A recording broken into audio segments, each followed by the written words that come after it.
नमस्कार, एक बार फिर से स्वागत है आप सभी का इंडिया न्यूज़ बिज़नेस के खास शो मार्केट लाइव में। एक ऐसा इंटरैक्टिव शो जहाँ पे एंकर, गेस्ट और एक्सपर्ट मिलके चलते हैं शेयर मार्केट की दुनिया में और समझने की कोशिश करते हैं बाजार के हाल-चाल को, जिसमें हमारी हेल्प करते हैं देश के दिग्गज पैनलिस्ट। तो चलिए सीधा स्वागत करते हैं आज के खास पैनल का, उसके बाद शुरुआत करते हैं मार्केट लाइव की। जैसे कि हमने बोला था कि हमारे साथ और भी पैनलिस्ट जुड़ने वाले हैं, तो जुड़ चुके हैं हमारे आज के खास पैनलिस्ट। चलिए एक बार उनसे मिलवा देते हैं, उसके बाद आगे कंटिन्यू करेंगे मार्केट लाइव को। हमारे साथ जुड़ चुके हैं निखिल भट्ट जी।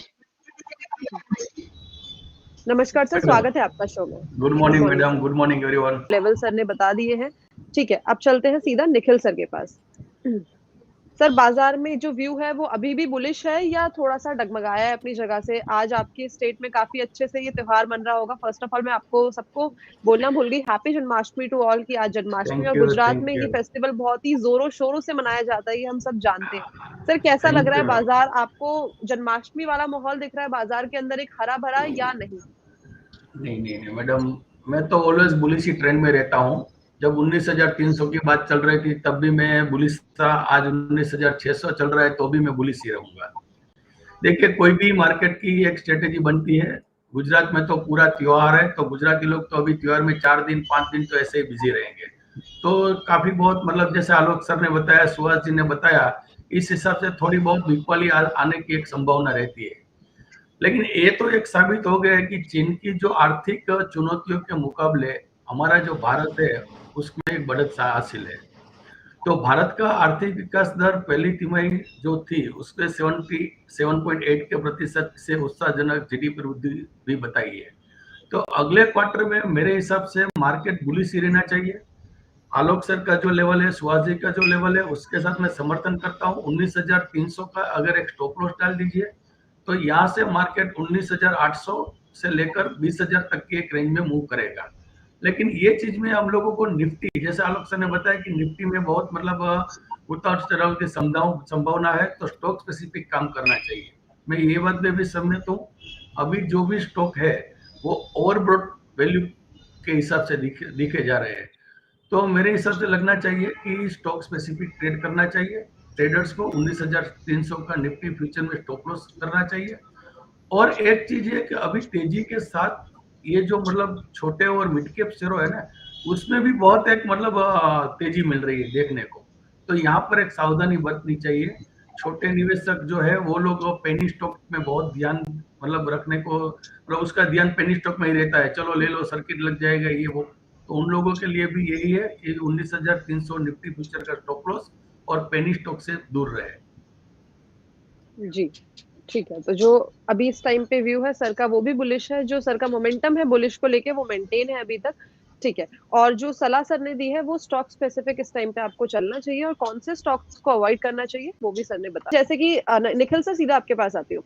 जैसे कि अभी आलोक सर ने बोला कि पूरा का पूरा जो सिनेरियो, क्या हमें लगता है कि जो, हाँ, सर ने बोला कि ये जो मौका है, जो वो एक बड़े पैमाने पे सोच रहे हैं कि प्रॉफिट बुकिंग इस टाइम पे करके चल रहे हैं, क्या फिर हमारी स्ट्रैटेजी गलत है?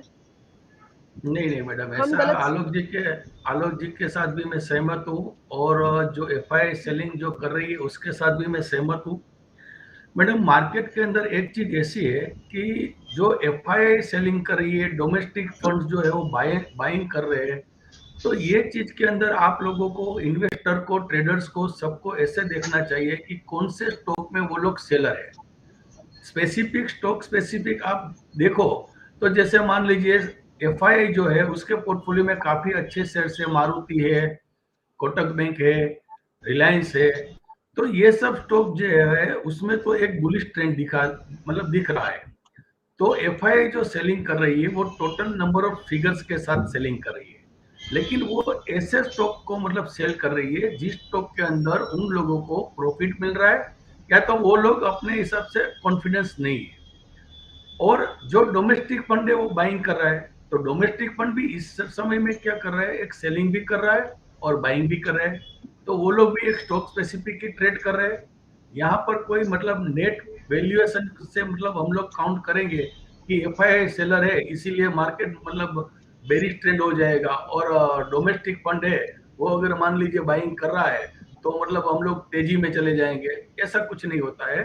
स्टॉक स्पेसिफिक जो ट्रेंड है, निफ्टी 50, हम लोगों ने निफ्टी 50 मतलब जैसे सेंसेक्स में जो है 30 स्टॉक्स, वो और निफ्टी 50 हम लोगों ने क्यों मतलब बैलेंस करके रखा है, क्योंकि यही चीज होती है, निफ्टी 50 के स्टॉक के अंदर बाइंग चल रहा है, और जो साइडवेज है, जो निफ्टी के साथ सेंसर के साथ नहीं जुड़े हैं, उसमें वो लोग सेलिंग कर रहे हैं। तो नेट फिगर जो है हमारा, उसके हिसाब से मैं पर्सनली, मेरा मतलब लॉजिक ऐसा है कि हम लोग एफआईआई और डोमेस्टिक फंड के जो भी आंकड़े आ रहे हैं उस पर ध्यान नहीं दे, और फंडामेंटल जो स्टॉक है जो इन लोगों के फंड पोर्टफोलियो में है, उस पर ही टेक्निकल एनालिसिस करें, उस पर ही हम लोग मतलब फंडामेंटल्स निकालें, उसको में मतलब जो बाइंग है और सेलिंग है, वो दोनों में हम लोगों को नेट देखना चाहिए कि कैसे मतलब इसमें बाइंग है। जैसे हम लोगों ने, आलोक जी ने और मैंने दोनों ने एक रिकमेंडेशन दिया था बेल, तो इस समय में ये मार्केट में बेल 80 रुपीज से लेकर 140 तक हो गया। तो कौन बाइंग कर रहा है? एफआईआई कर रही है या डोमेस्टिक फंड कर रहा है? कोई तो कर रहा है। तो इसी हिसाब से स्टॉक स्पेसिफिक जाना चाहिए, और एफआईआई और डोमेस्टिक के आंकड़ों को मैं पर्सनली ध्यान में कम लेता हूं। जी, ठीक है। तो सर से भी राय ले ली है, जान लिया है कि बाज़ार का जो सिनेरियो है अगर हम मोटे तौर पे देखें तो वो हमें इस टाइम पे क्या देखने को मिल रहा है कि अपने बकेट में डालना है। ठीक है, अब चलते हैं सीधा निखिल सर आपके पास आते हैं। सर क्या है आज लिस्ट में? मैडम, आज मैं दो स्टॉक प्रोवाइड करूंगा डेरिवेटिव जी, ट्रेडर्स के लिए। बैंकिंग सेक्टर का कोटक बैंक। कोटक बैंक काफी दिनों से मतलब अपनी एक रेंज मूवमेंट में चल रहा है।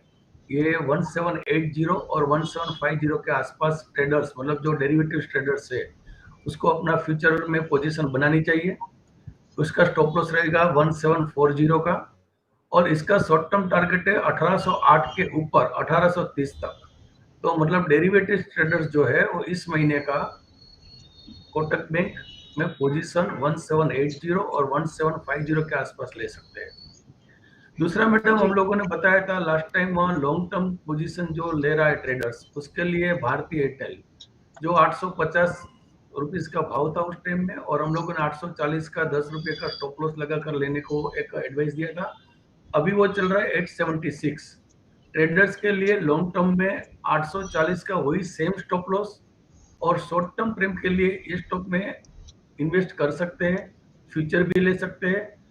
ये स्टॉक का टारगेट रहेगा 900 के आसपास। तो 900 के आसपास उसको मतलब पार्शियल प्रॉफिट बुक करना चाहिए। उसके ऊपर एक तेजी, नई नई तेजी दिखने को मिलेगी। तो दो स्टॉक रहेंगे मेरे आज के, कोटक बैंक और भारतीय एयरटेल। जी। तो 2 स्टॉक रिकमेंडेशन निखिल सर की तरफ से भी आ गई है। सर ने बता दिया कि किस तरह से आपको स्टॉक्स के अंदर काम करना चाहिए। पहला जो स्टॉक रिकमेंडेशन है बैंकिंग सेक्टर से है कोटक महिंद्रा बैंक, और सेकंड जो रिकमेंडेशन है वो टेलीकॉम सेक्टर से है भारत